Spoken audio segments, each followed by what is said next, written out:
piling po yung mga apo ni Tatay Claudio mula sa release.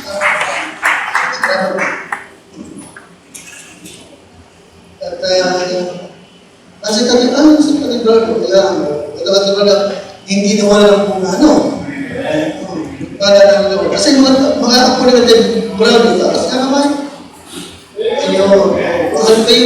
mahal kayo ng taong yun.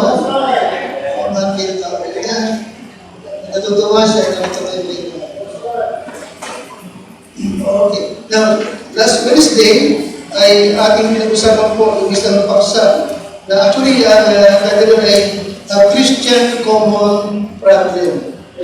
Ating pinag-usapan yung common problem ng Christian ay ano yun, number one, is disappointed with God. Disappointed with God. Ating pinag-usapan yung about the danger of being disappointed with God. Ito po talagang dumarating at tayo naman ay tinuluan ng Lord na maging handa sa pagkatotoo naman talaga na hindi lahat ng gugustuhin mo ay mangyayari sa iyo. Hindi lahat ng pangarapin mo ay matutupad. Hindi lahat ng magiging vision mo ay darating. Talagang may mga bagay na mahirap mong mawala ngayon. At time ka sa guiding ng Lord ay magiging maliwanag na sa iyo. Amen? Amen? Nung inabang chapter 1, verse number 1 to number 2, ay sabihin muna ako, bago ko bigay yung part 2 na ating pong paksa about the Christian common problem. At isa na dito, ay ito po, disappointment with God. Okay, kabiguan. At hindi natupad yung pangarap, o kaya naman ay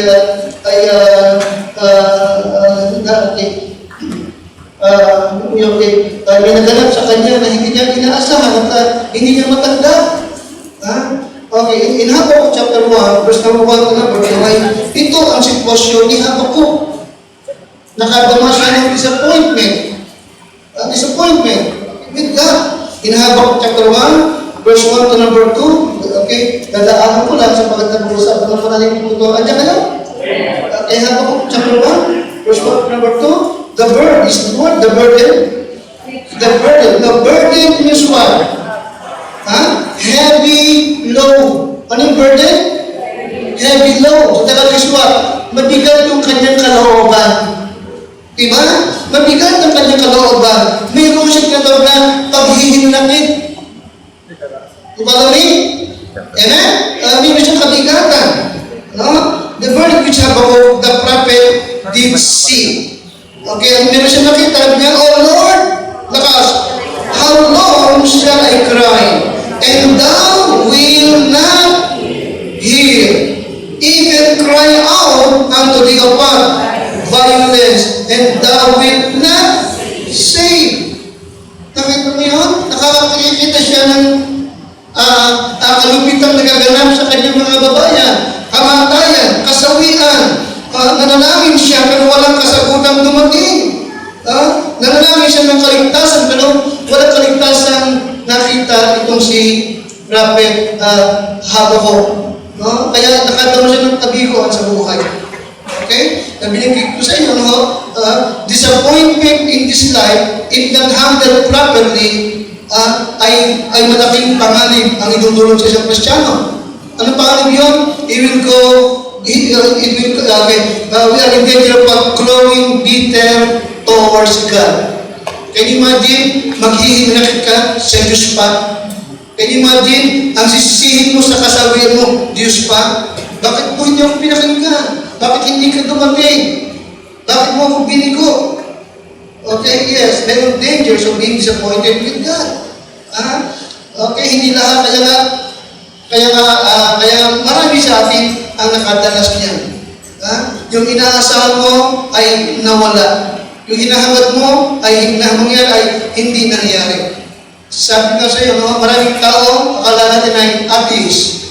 Ang iba akala mo ay agnostic. But the truth is, they are what? They are what? Disappointed with God. Okay? Bakit? Nakadama ng kaliguan. At dahil doon, sabi niya, Nabigo ako, hindi ako pinakinggan, hindi na ako naniniwala sa kanya. Ano yung sabihin ko siya? Nabigay ko sa inyo yung dalawang questions of disappointed. Ano yun? The question of the disappointed. Number one, question is what? The why. Why? And why did this happen? Okay, what? Question number one, the disappointment. Disappointment is what? Number two? Okay, ano sabihin? Why did this happen? Ha? Okay, bakit maagang namatay ang aking nanay? Ha? Okay, bakit kung sino pa yung mabuti, siya pa ang nagdurusa? Ha? Okay, yeah, okay. The why, okay, it is the why that destroys the faith. Kapag hindi mo na-handle properly ang iyong kabiguan. Okay, it is the why that destroys our faith. Ha?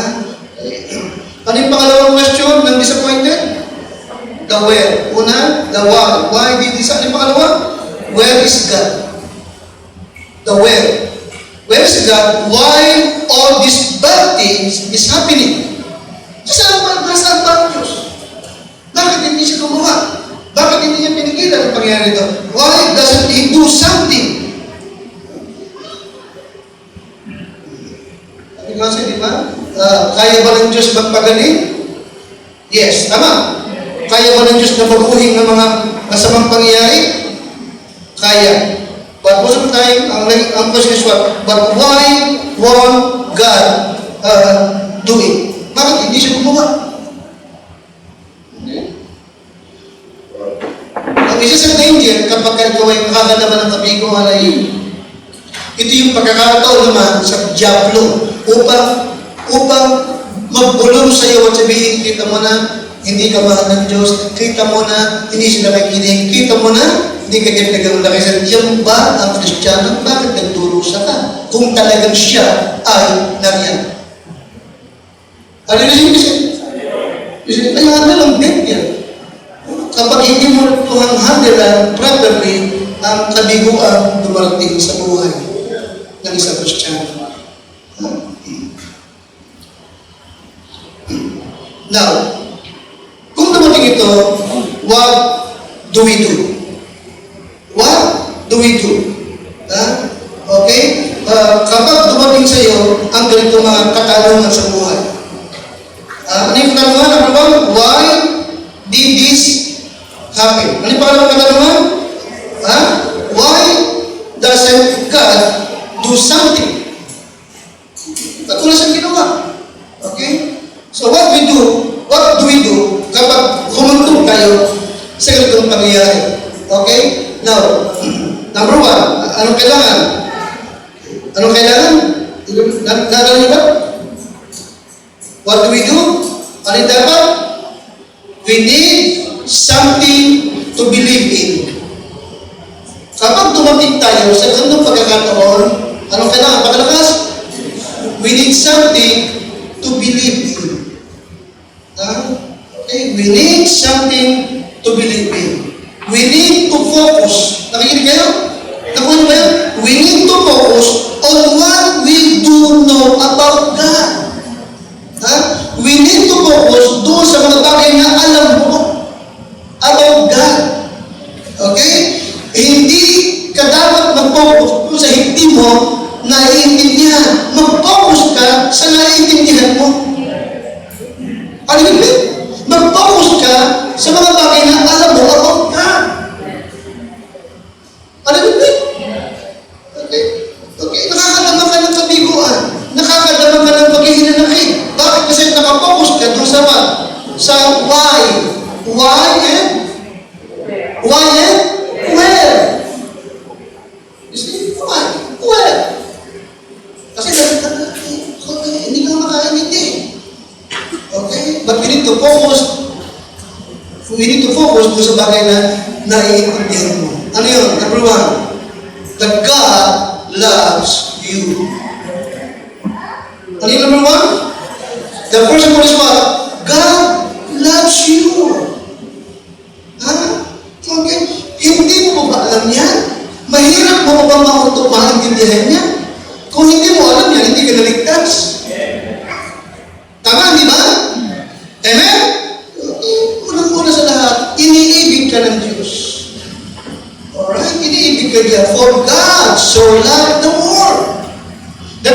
gave His only begotten Son. Romans 5:8, but God commended His love toward us in that while we were yet sinners, Christ died for us.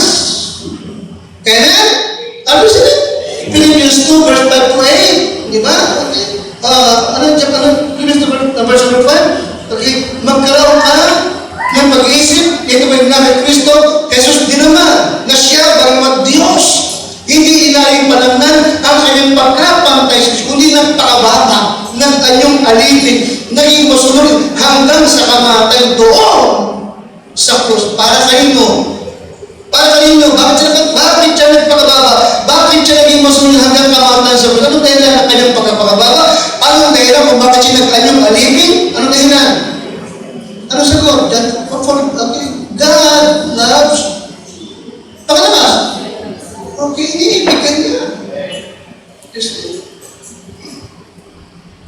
In Psalms 34 and verse number 18, Psalms 34 and verse number 18, the Bible says, the Lord is nigh. Ito mo, hindi totoo na wala siyang alam. Hindi totoo na malayo siya sa iyo. Hindi totoo na pinalikuran ka niya. The Bible says, ang Panginoon ay malapit sa kanila. Tinayin mo yan? Okay. Now, sa English Bible, mas maliwanag ka sa akin. Pero basahin nyo rin. Kanina malapit ang Panginoon. Kanina malapit ang Panginoon. Pakilalas ka? Sa kanila na may bagbag na puso. Kita mo? Sa English ba? Broken heart. Bakit siya broken heart? Ang dahilan? May kabiguan siya. Okay, kita mo? Oo. Kaya kapag ka mayroong kabiguan, huwag mong hayaan na ito'y maghiwalay sa iyo sa Panginoon. Bakos higit mong hanapin, higit mo siyang lapitan. Okay? Now, bakit ang Diyos ay malapit sa mga broken-hearted? Anong dahilan? Anong dahilan? Ang sagot ay sapagat siya nakaranas din na ma-broken heart. Amen? Isaiah 53 verse 3, Isaiah 53 verse 3, He is despised and rejected of men, a man of sorrow and acquainted with grief. Lagi siyang malungkot kung siya'y nasa lupa pa. Walang nakakaunawa sa kanya. Ha? Pangalawa ba, okay, siya hinama? Ano ba? Nung nasa lupa, paano siya iwan? Pakalabas yan? Pakalabas mo, siya hinama, itinabuhin ng mga tao. Isang tao sa kapanglawan, bihasa sa karamdaman, at gaya ng isa na may pinagkubihan na kalamukan. Siya hinama at hindi pinahalagaan siya. Okay. Secondly, na mahalagang mag-focus ka at mahalaga na paniwalaan mo at wag mo pag-aalilanganin mo siya. Pangalawang bagay, our God is in control. Our God, despite all appearances, sa ating Diyos, sa kabila na nakikita mong kabiguan, kawalang tagumpay, sa kabila na nakikita mo na hindi yata ako nakikita ng Lord, huwag mong kakalimutan, our God, despite all appearances, ano man ang mangyari, ano man ang nangyari, He is in what? Takalaga, He is in what? He is in control. He is in control. Psalm 75 and number 6. Psalm 75 and verse number 6.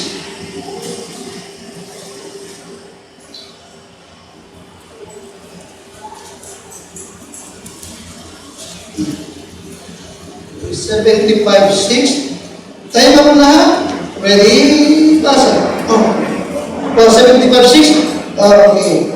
For promotion cometh neither from the east, nor from the west, nor from the south, but God is the judge. He putteth down one and setteth up another. Yes, listen. God is in control. Okay? Alright. Binanggit ko sa inyo last Wednesday, hindi appearances, pero hindi naman ibig sabihin ay siya ang dahilan kung bakit nagdurusa ka. Nakunin ba ako? Yeah. Amen? Walang kalikuan, walang kadiliman sa kanya. Okay? But He does allow. Parang yung binanggit ni Brother Turner kanina, di ba? Hindi siya ang nagbigay ng bukol, hindi siya ang pumatay, hindi siya ang nag-alis ng lahat ng yaman ni Job, kundi ba pinahintulutan niya lamang si Satanas. Pero meron pa rin restriction. Nakikinig niya sa akin? Amen? Meron pa rin restriction at meron siyang purpose. Okay, He is in control. Romans 8:28, pagkatakas, and we know that all things work together for good to them that love God. Okay?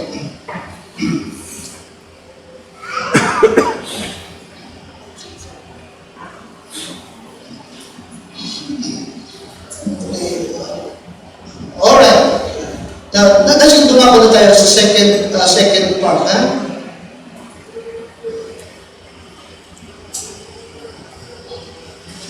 Psalm 73. Psalm 73. Christian common problems.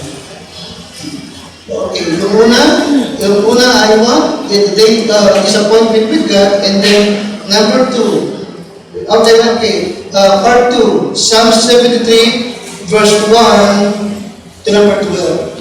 Psalm 73, verse 1 to number 12.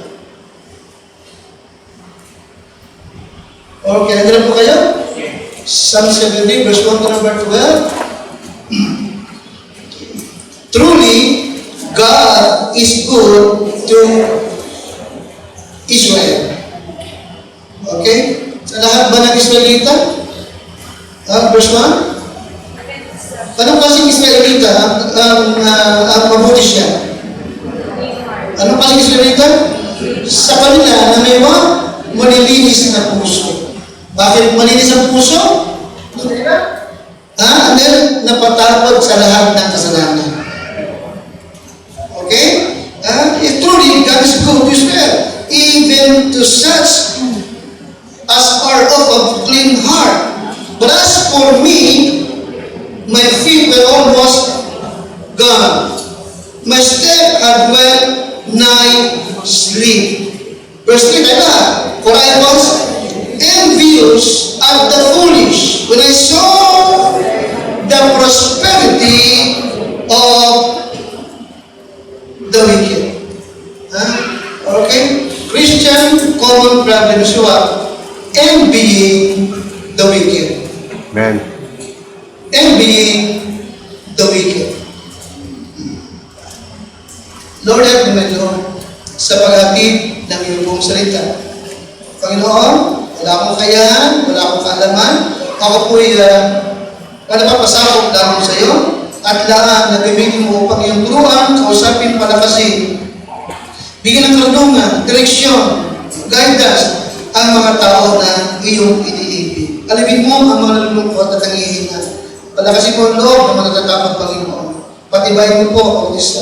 Gamitin po ang Lord. O God, Holy Spirit, ako ay umaasa mo lamang sa iyo. Gamitin mo, Lord, gusto mo yung lingkod sa pangalan po ng aming Panginoon Jesus.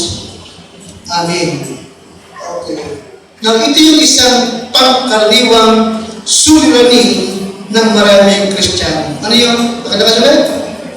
Okay. Nakakadama ng pagkaingin sama-sama. Ito yung ginagas ni Asa. Nakatayo? Itong chapter 7, awit ni Asa. Now, who is Asa? Si Asa ay musician sa panahon ni Haring David. Okay? Makikita mo siya, kung tinubok natin, in 1 Chronicles 16, verse number 5. Siya po yung chief musician ni David. Ang trabaho niya ay umawit at tumugtog sa templo ng Diyos na pinagawa sa templo ng Diyos. Okay? At ito pong chapter 73 ay nasulat nung panahon itong si Asa ay nakakadama ng matinding kalungkutan karanasan sa buhay, serious trial, sapagkat yung mga bagay ulit na hindi niya maipaliwanag na kanyang dinaranas at nasaksihan sa kanyang paligid. Nakikinig ka sa akin? Amen? Amen isa? Na pareho din natin. Pareho mo rin. Nandiyan ka, na tapat kang sumasamba, naglilingkod ka, nagsosorbinig ka, no? But then, as you look back, no? Nakita mo, napasin mo, yung mga kabibahay mong unbeliever, walang interest sa Panginoon, ay, ang sarap ng buhay. Okay. Ang sarap ng kinakain. Parang walang problema. Okay? Umaasenso. No? Okay? You see? And then, physically, no? Okay din sila. No? Yun ang transaksyon. And you see? Itong mga kilalang mga celebrities, mga politician, mga TV personalities, no? Mga tao na walang interest sa Diyos, no? Nakikita mo na parang may pagkakaroon, higit silang blessed, magkakaroon kotse, malalaki ang bahay, pabakasyon lang. Samantalang nakita mo na yung mga lingkod ng Panginoon ay parang napabayaan. Ulitin niyo no? Ito yung common problem ng Kristiyano. Okay? At ito yung nangyari din dito kay Asa. As he looked back. Okay? At number one, yes, he looked back. At ito yung kanyang nasaksihan. Alright? Now, okay, ganyan. Ano bang ating gagawin? At ano yung kanyang ginawa? At ano ang ating gagawin? Kapag yung mga bagay na ating nasaksihan, minsan, ang nagiging temptation ay ito. Okay? Mali kaya ang aking pananampalataya? May problema kaya ako sa aking belief? Paano ko ito papaliwanag? Okay? Now, okay, number two, dahil sa kanyang nasaksihan, yes, number two, he was envious. He was envious. Ano sabi niyo ulit sa verse number 3? Pakadalas niyo? For I was envious at the foolish when I saw, okay? Sapagkat ako'y nanaghihili sa hampo. Naingit siya. Nang aking makita, kaginhawahan ng masama. Nakagawa niyo ba? Hindi ba? Nakikita mo yung buhay ng mga politician. Amen? Sino yun? Marcos o Revueltas. Ano ba? Nakikita mo yung mga pinapalo mo na mga pinagmamalaki yung kanilang kayamanan. Diba? Lahat ng mga ito ay hindi Bible believer. Lahat ng ito ay wala sa Panginoon. Diba? Ang hindi may iwasan ng Kristiyano, yung pagkaingit. Okay? Kaya nga, listen nyo siya, kung paano siya sa noon, ganun din tayo ngayon. Pareho din. Okay? Yes, he was envious. Sa pagkakit niya, yung pag-prosper ng wicked. Okay? Number one, he was envious of their prosperity. He was envious of their prosperity. Ano nakita niya? Verse number 4, for there are no bands in their death. Verse number 4, but their strength is what? Firm. Para bang mas healthy pa sila. Number 5, they are not in trouble. Sino yung wala sa kabagabagan na gaya ng ibang mga tao na hindi man lamang sila nasasalo na gaya ng ibang mga tao. Yun ang kanyang nakikita. Isa sa paboritong Christian writer at apologist itong si J. Vernon McGee. Paborito ko siya. Pastor siya. Nag-testimony siya tungkol sa pangyayari nito. Sabi niya, yung kanyang panganay na anak, nung isisilang sa ospital, naroon siya, inihintay niya yung kapanganakan ng kanyang panganay. But sad to say, hindi niloob ng Diyos na kabuhay. Yung oras na yun, nagka-deliver ang kanyang asawa dito, at sa kabilang room, may nag-deliver din sa babae. Mayaman, ito naman, asawa ng pastor. So, muli sabi niya, namantay yung kanyang pangalan. Samantalang ito nasa kabila, na mayaman naman, no? Nakapanganak ng maayos. At doon pa lamang sa party ng ospital, nagbukas na ng champagne. Nakita niyo po ako? Umuwi silang masaya, samantalang itong pastor, malungkot. Sabi niya, nakita ko, nung si Paulet, sumakay sila sa kabila, ako naman sa kabila. Nasok ko yun. Sabi niya, nung panahon niya, yun din natin tanong. Sila yung wala sa kabagabagan, na gaya ng ibang mga tao. Hindi man lang sila nasalo, na gaya ng ibang mga tao. Okay, yes, he was envious of the prosperity. Alright? Notice verse number 8. Pakinakas nga po. Verse number 7. Their eyes stand out with fatness. They had more than heart could wish. Lahat ng ginusto nila, meron sila. Kayo ba dito? Number 9. They set their mouth against the heavens.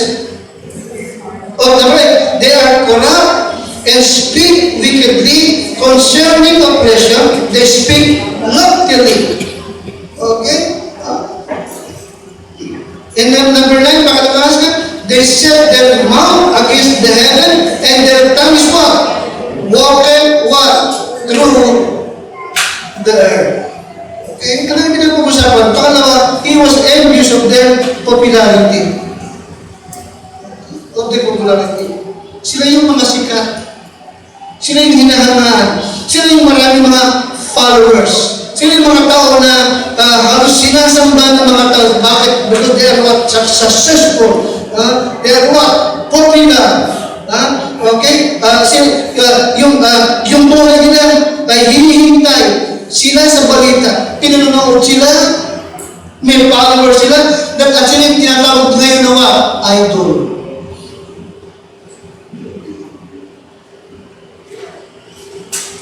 Okay, Christian, sabi ko sa inyo kanina, no? Okay, as it was in the day of Asa, ganun din sa kasalukuyan.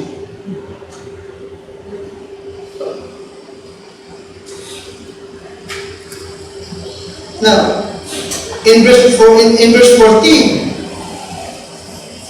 so he was envious of their prosperity, and he was envious of their popularity. Kaya nga sa verse number 14, let's go number 14. For all the day long I have been led, chastened every morning. Ito yung kabigatan na kanyang naramdaman. Ito yung kabigatan na kanyang pong dinaranas. Nagtatanong siya. Nag-iisip siya. Nag-struggle siya. Okay, yes, Ezra was struggling inwardly. And what is verse number 15? Ito kayo? Okay, sa verse 15, makikita mo ang isang bagay na nagpapahirap ng kanyang kalooban. Pakailangan nga, if I say, I will speak thus, behold, I should not offend against the duration of thy children. Anong ibig sabihin? No? Natatakot siya na ito may kanyang i-discuss, no? I-share sa kapwa niyang mananampalataya, sa kanyang, sapagkat siya nag-aalala na baka pag napakinggan siya, ay matisod din at bumagsak ang iba. Nakunin mo ba yan? Amen? Isipin mo nga naman, hindi ba? Tayo na Kristiyano ka, nabigo ka, yung Katoliko, tagumpay. gagawin mo? Paano mo ito papaliwanag?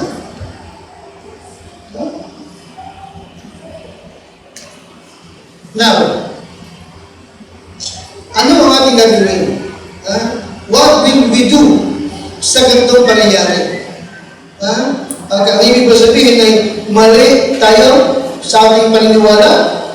Ang ibig ba sabihin ay tatalikurin natin yung ating pananampalataya at tayo ay makikisama na rin sa worldly crowd? O panghawakan mo pa rin ang faith mo at magkunwari ka na lang, loko, papaniwalain mo na lang ang sarili mo na wala naman problema.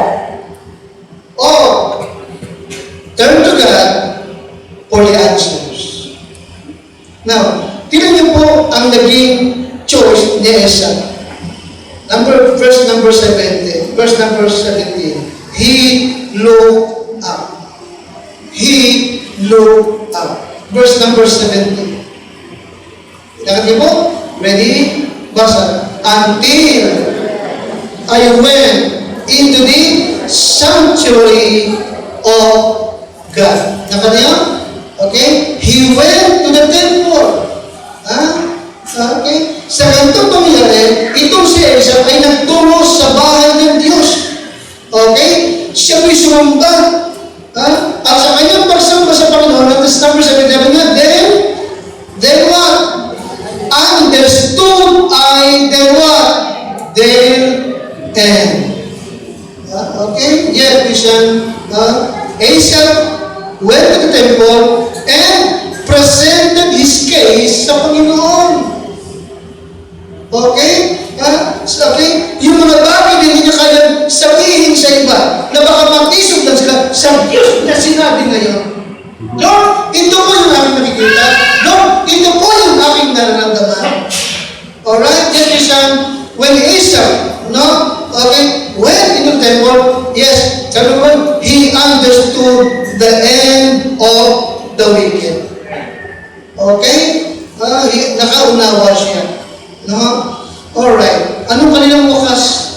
Nakita niyo yung wakas ng wicked. Remember Christian? Sa Luke chapter 16, verse number 19 to 31. Amen? Amen?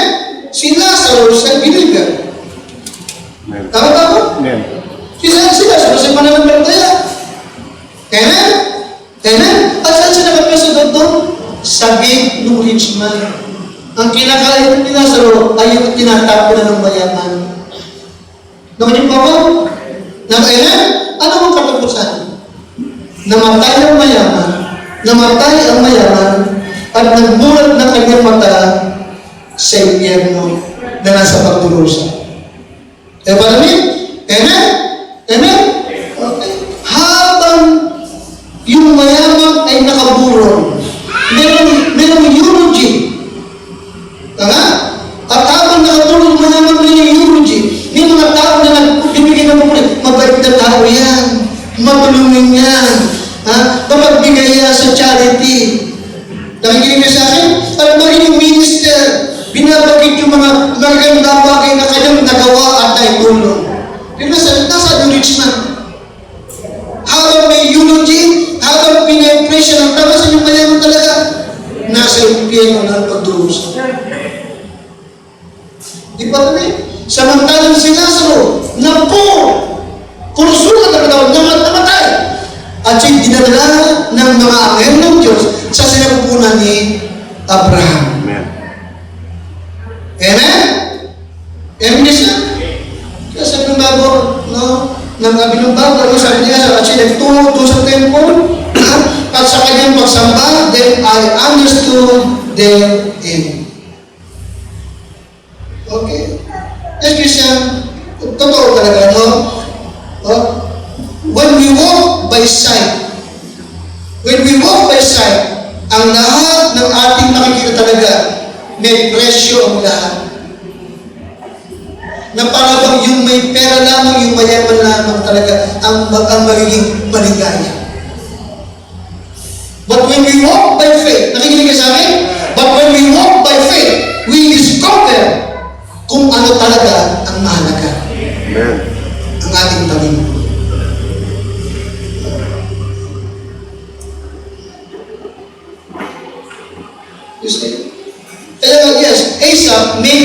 the right choice. Ano yung right choice? Look up. Look up. Walk by faith, not by sight. Amen. We need to take time to meditate upon the Word of God. And then, purihin mo siya, pasalamatan mo siya sa lahat ng pinatakiling. Yes, we need to worship God. Yung ating pagsamba, ito may talagang nakatutulong upang magkaroon tayo ng talagang right vision at pananaw sa buhay. Okay? As Asaph worship God, it improved his vision. As Asaph, okay, it improved his vision. He saw the truth about the prosperity of the wicked. Okay, notice number 7, notice number 18. Number 18 po tayo. Ito pinasabi niya nung siya nasa templo at sumasamba ng page 18, surely thou didst set them in slippery places. Thou casted them down into destruction. How are they brought into desolation? As in a moment, they are utterly consumed with what? Terrors. Okay?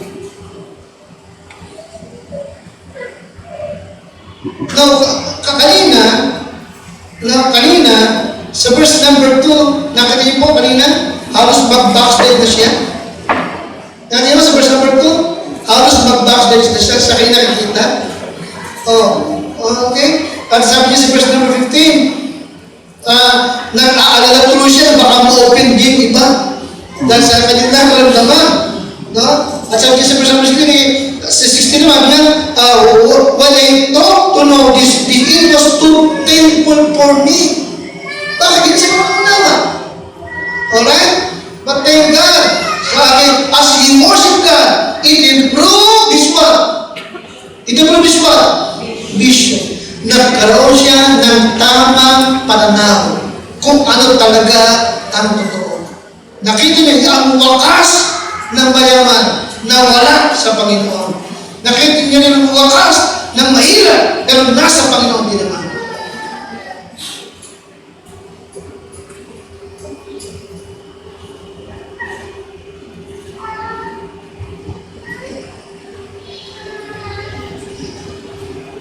Now, if you remember si Habakkuk, marami din siyang tanong sa Panginoon, hindi po ba? Amen? Pero nakita mo, at ang akala niya, ang Diyos walang ginagawa. Pero sinabi ng Panginoon sa Habakkuk chapter 1 na, I will work, ako'y gumagawa. Pero hindi nyo maiintindihan at naiintindihan. Anong dahilan? Okay, anong dahilan? Bakit hindi niya may maunawa ang Diyos na kamisan? Sabi ng Diyos, because my thoughts are not your thoughts. Amen. Kung gaano kaya kataas ang langit sa lupa, ganoon din ang kataas ang pag-iisip ko kaysa sa pag-iisip mo. Yung mga bagay talaga na hindi mo talaga maintindihan at maunawaan mo. Sa ngayon, okay, but time will come, maunawaan mo rin. Okay?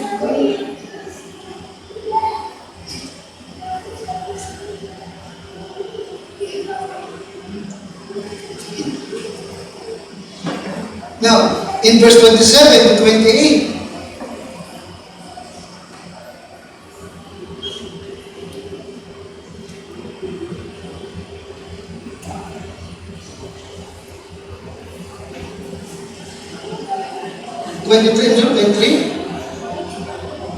Oh, 20, okay. Alright, verse 22, dahil po lahat, so foolish was I. Nakita dito ngayon ng Asaph, yung kanyang pagkakamali. Nakita dito na iniisip ko yun na naging mamang ako sa inugali ko at inakala ko. Sabi niya, so foolish was I and ignorant. I was as a fish before thee. Alright? Nakita niya ngayon na siya mali. Talagang kanina, sabi niya, wala akong maisagot sa pangyayari nito. No? Hindi ko alam kung anong ginagawa ng ng Panginoon. Ha? Alright? At alam ko sa ngayon, hindi na ako sasagutin, but time will come. Sasagutin ako ng Panginoon, para ngayon hindi ko maunawaan, but time will come, maunawaan ko. Anong kailangan na? Magtiwala ako. Magtiwala ako sa Kanya. No, alam ng Diyos kung anong the best na para sa akin. Ha? Alright, this is verse number 23. Tayo po lahat, nevertheless, I am what? Okay, continually waiting. Kaya nga, ano ang pinakamabuti natin magagawa kung makamisanay, hindi natin maintindihan ang nangyayari sa ating paligid. Yes, Christian, huwag mong akalain na nagpapabaya ang Panginoon. Huwag mong akalain na wala siyang ginagawa. Alright? Okay, bagkus. Kaya ni Asa, yung sabi niya, nevertheless, pakatakas, I am continually with thee. Ano ba? Thou hast holding me by my right hand. Thou shalt guide me with thy counsel. In other words, pakatakas, yes, receive me to glory. Alright? Alam niyo yung kanyang pupuntahan. Alam niyo yung kanyang pupuntahan. Okay, kaya ngayon, no? Kanina, halos malaglag siya. Kanina, halos bumagsak siya. But on verse number 27. Okay, ngayon, no? Okay, ngayon, nakatatayo na siya. Pero number 27. Oh, number 26. My flesh and my heart faileth, but God is what? The strength of my heart. And my what? My portion forever. Okay? Kanina, di ba? Halos ibig na niyang tanggapin at sabihin sa kanyang mga kaibigan na nagkamali siya ng kanyang pananampalataya. Pero ngayon, pinagtibay niya ang lahat na ang Diyos mabuti pa rin at pinakamabuti mo na doon ang lumapit sa kanyang Panginoon. 25. Tingnan mo, sabi sa 25. Whom have I in heaven but thee? And there is none, yes, there is none upon earth that I desire beside thee. Sa Tagalog, sinong kumakain sa akin, sana kundi ikaw, at walang dinanasa ako sa lupa, liban sa iyo. 26, my flesh and my heart faileth, but God is the strength of my heart and my what? My portion forever. Okay, yes, magkaminsan talaga nanglulupay pa yung ating puso, pero salamat, ang Diyos ang ating kalakasan. At siya ang bahagi natin magpakailang paman. Okay? Kaya, instead of declaring yung ating doubt, instead of declaring na natatakot ako, anong dapat? Okay, we must declare God's wonderful works. Amen, Christian? Kasi, isa naman talaga, gano'n din, yung isang kasi, dami mo na isa na nakatakot ako. Nakakalimutan natin na ang Diyos ay hindi kayo binigyan ng spirit of fear. But what? Power and sound mind, di ba? Kaya sa halip nating i-declare yung takot, duda, worry, ano ang dapat natin i-declare? Ano yung dapat? God's wonderful what? God's wonderful works na ginawa ng Diyos sa atin at gagawin pa rin niya. Now, dito sa chapter 73, kasi ka pa rin, hindi nagbago yung sitwasyon ni Isa. Nakinig ba kayo? Amen. Hindi nagbago yung katatayuan sa buhay ni Isa. Okay? Ang nagbago si Isa.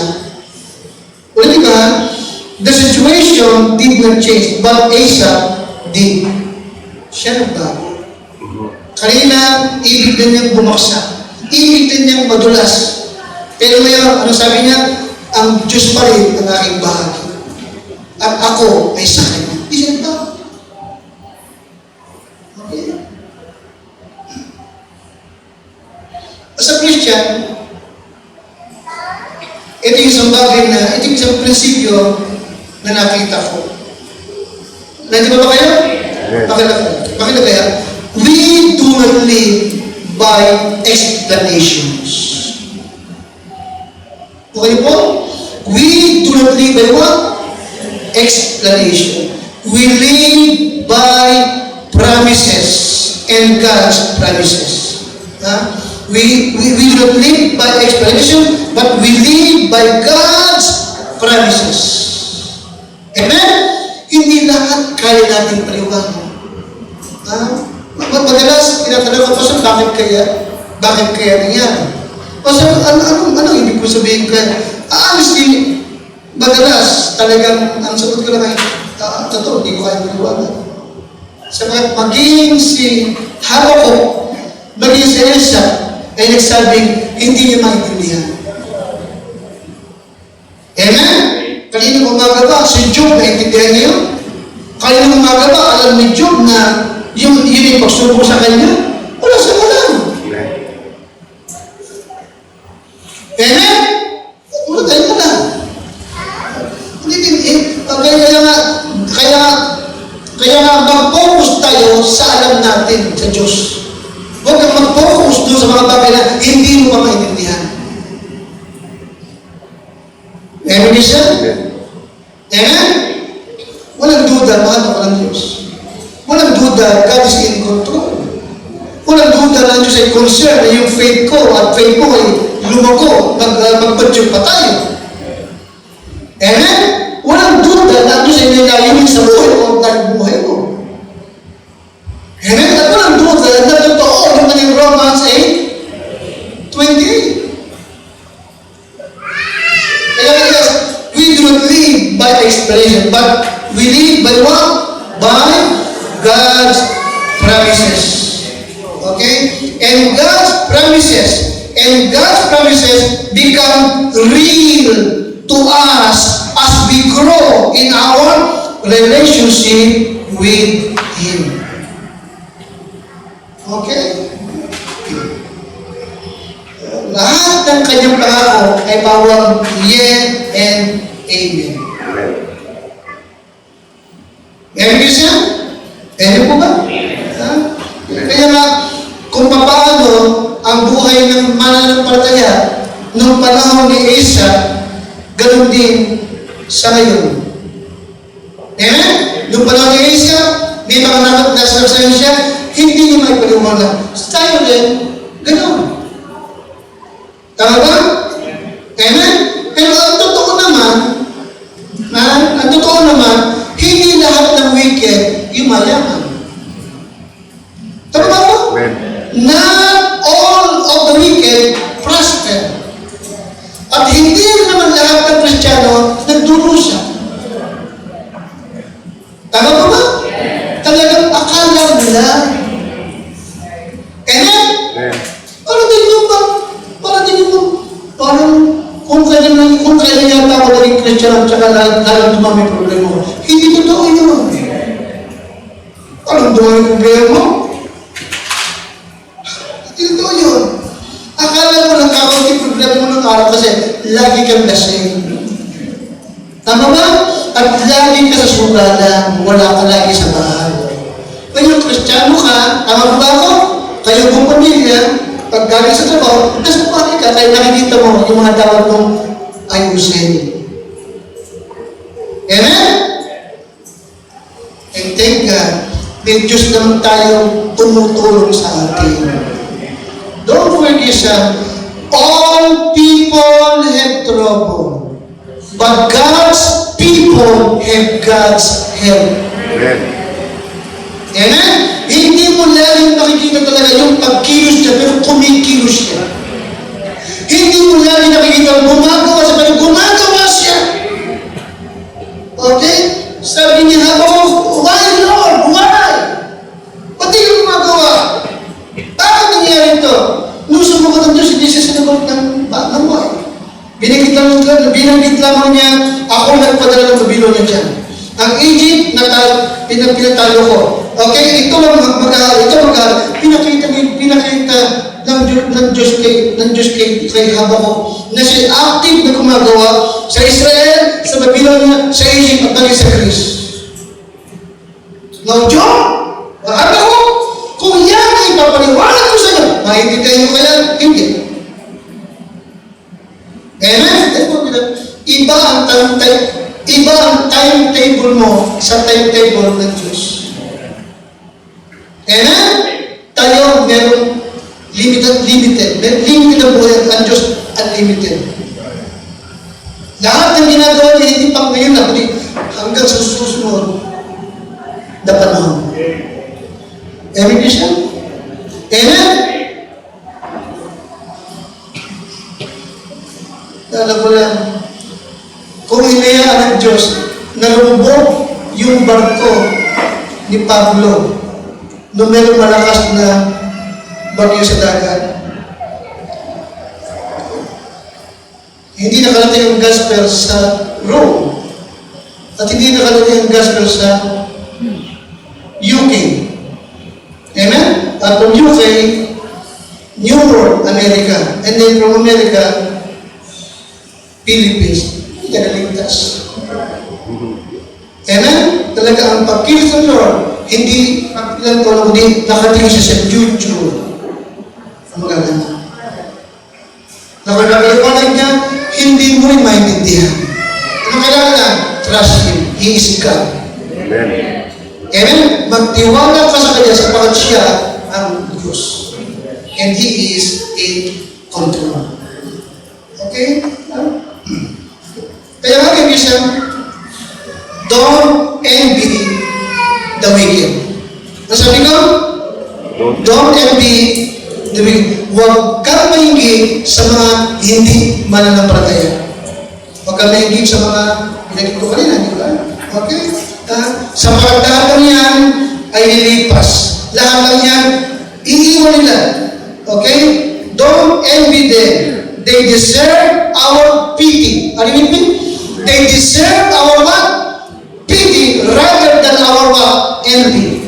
Amen. Ang sabi ko, they deserve our what? Pity rather than our what? Yes. Sa halip na kaingitan mo sila, maawa ka sa kanila. Sapagkat alam mo ang kanilang wakas. Hindi sila sa Panginoon. Tayo natin tumuhin natin. Amen. Para namin Diyos, salamat po.